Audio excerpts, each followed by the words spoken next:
Hello વિદ્યાર્થી મિત્રો, open study point open for all ચેનલમાં આપનું હાર્દિક સ્વાગત છે. આજે આપણે શીખીશું ધોરણ 9 વિષય ગુજરાતીનો પાઠ 14 વાડી પરના વહાલા એના સ્વાધ્યાયના પ્રશ્નોના જવાબની સમજ મેળવશું. તો ચાલો જોઈએ પાઠ 14ના સ્વાધ્યાયના પ્રશ્નોના જવાબની સમજ. પ્રશ્ન 1. નીચે આપેલા વિકલ્પોમાંથી સાચો વિકલ્પ પસંદ કરી ખરાની નિશાની કરો. સવાલ 1. બાળકોની નજરમાં શું આવી જાય છે? જવાબ એ. ઢેલે કેટલા ઈંડા મૂક્યા છે તે. બી. બુલબુલે ક્યાં ને કેવો માળો કર્યો છે તે. સી. કાકીડાએ કેવા રંગો ધારણ કર્યા છે તે. ડી. ઉપરના એ બી સી ત્રણેય વિકલ્પો. તો એનો સાચો જવાબ છે ડી. બાળકોની નજરમાં ઢેલે કેટલા ઈંડા મૂક્યા છે તે, બુલબુલે ક્યાં ને કેવો માળો કર્યો છે તે અને કાકીડાએ કેવા રંગો ધારણ કર્યા છે તે નજરમાં આવી જાય છે. સવાલ 2. જંતુ જગતના દર્શન માટે કયો સમય વધારે યોગ્ય છે? જવાબ ઓપ્શન જોઈએ. એ. બપોરનો. બી. બપોર પછીનો. સી. દિવસના કોલાહલનો. ડી. રાતનો શાંત નીરવ સમય. તો એનો સાચો જવાબ છે ડી. રાતનો શાંત નીરવ સમય. જંતુ જગતના દર્શન માટે રાતનો શાંત નીરવ સમય વધારે યોગ્ય છે. સવાલ 3. કુદરતના કારવાન કાફલાને વાડી શું આપે છે? તેના જવાબમાં ઓપ્શન જોઈએ. એ. આશ્રય અને આવાસ. બી. આકાર અને આહલાદ. સી. વાડી કશું જ આપતી નથી. ડી. ઉપરના એ અને બી બંને. તો એનો સાચો જવાબ છે ડી. ઉપરના એ અને બી બંને. કુદરતના કારવાન કાફલાને વાડી આશ્રય અને આવાસ તથા આકાર અને આહલાદ આપે છે. સવાલ 4.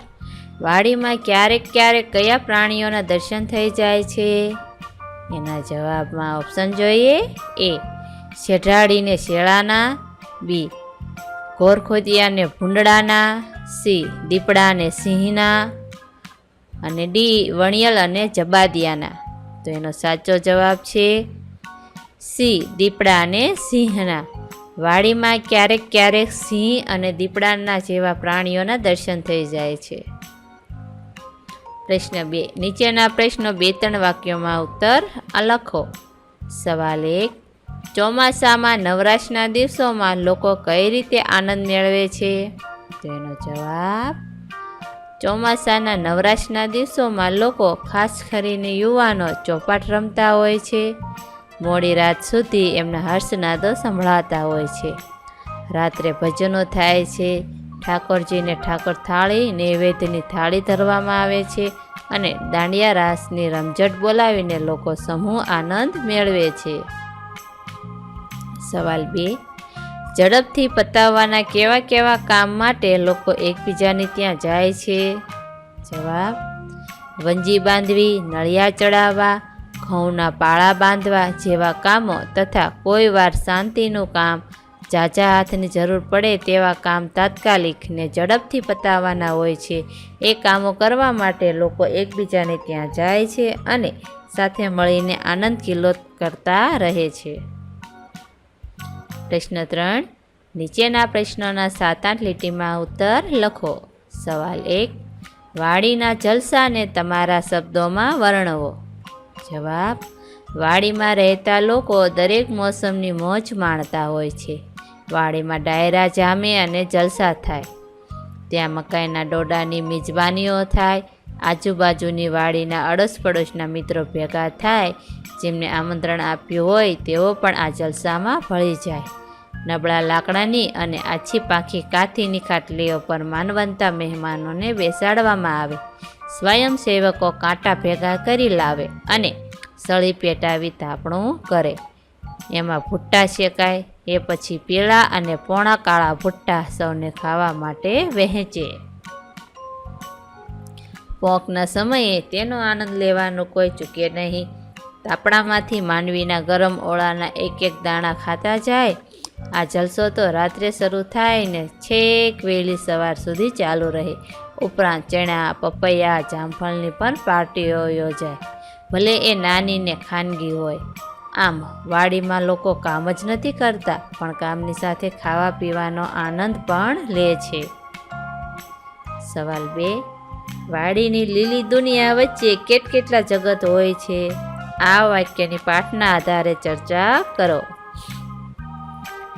વાડી એટલે જાણે નાના મોટા જીવોનું સંગ્રહ સ્થાન. ઉદયે કરેલું બાંધકામ અને કીડીઓની કરામત જોવા મળે. કાચીડાની લડાઈ ને સાપના યુદ્ધો, ધોયરાનું વિચિત્ર ગાન, મકોડાની છાવણીઓ, ભરવાડીના કાફલા અને ગોકુળ ગાયના ભપકા દેખાય. વળી યાદ રહી જાય એ રીતે વીછી ડંખ પણ મારે.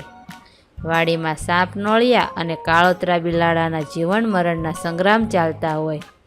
લલેડા હાથ જેવડા કણાને પોતાની ચાંચથી પૂરા કરતા હોય અને દેડકા અળસિયાનો ગોળો કરી આરોગતા હોય.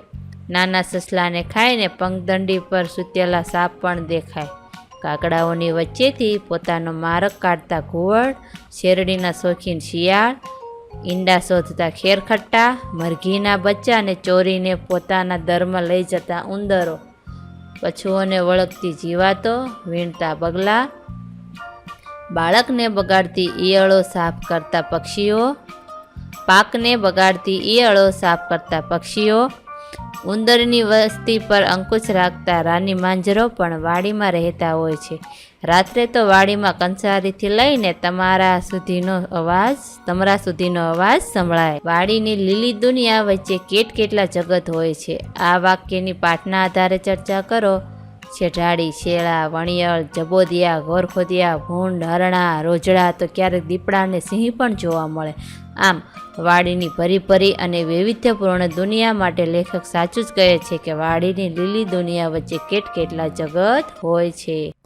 આ વિડીયો નિહાળવા બદલ આપનો ખૂબ ખૂબ આભાર અને ઓપન સ્ટડી પોઈન્ટ ચેનલ તરફથી વિડીયો નિહાળવા બદલ આપનો આભાર. આવા બીજા વિડીયોઝ નિહાળવા માટે અમારી YouTube channel open study point અત્યારે જ સબસ્ક્રાઈબ કરો.